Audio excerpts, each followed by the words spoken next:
আসসালামু আলাইকুম। আশা করি সকলে ভালো আছেন।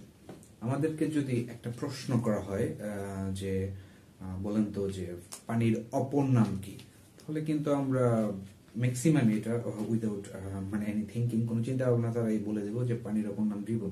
এটা আমরা সবাই জানি, পানির অপর নাম জীবন। যদিও এটা নিয়ে একটু কনফিউশন আছে, কজ পানির অপর নাম জীবন, বিশুদ্ধ পানির অপর নাম জীবন বলা আমাদের উচিত। বিশুদ্ধ পানি যেমন আমাদের জীবন দেয়, আবার দূষিত পানি আমাদের জীবন কেড়ে নিতে পারে। আচ্ছা, সেই পানি বা ওয়াটার, ওয়াটার অর্থ যে পানি সেটা আমরা সবাই জানি, কিন্তু আবার সেই ওয়াটার অর্থই আপনার পানি বা সেচ দেওয়া, পানি দেওয়া, সেটা আমরা জানি না অনেকেই আর কি।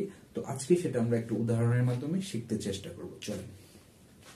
ওয়াটার যখন নাউন, তখন এর অর্থ হচ্ছে পানি, মানে ওয়াটার অর্থ পানি, তখন এটি নাউন। যেমন আই ড্রিঙ্ক ওয়াটার, এখানে ওয়াটার হচ্ছে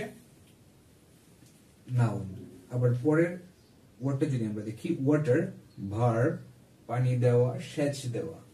তো আমরা আগে উদাহরণটা দেখি, পরে এটার মানেটা বুঝতে ট্রাই করব।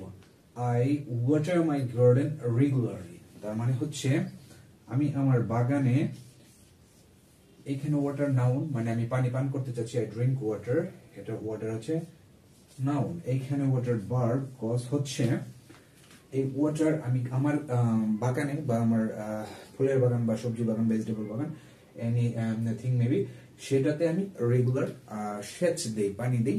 এইখানে ওয়াটার অর্থ পানি, এখানে ভার্ব হিসেবে কাজ করছে। সো আমরা বলতে পারি যে ওয়ার্ডের মিনিং অ্যাকচুয়ালি ডিপেন্ড করে এটা সেন্টেন্সে কিভাবে সে ইউজ হয়েছে সেটার উপরে। Thank you very much for watching the video. আসসালামু আলাইকুম।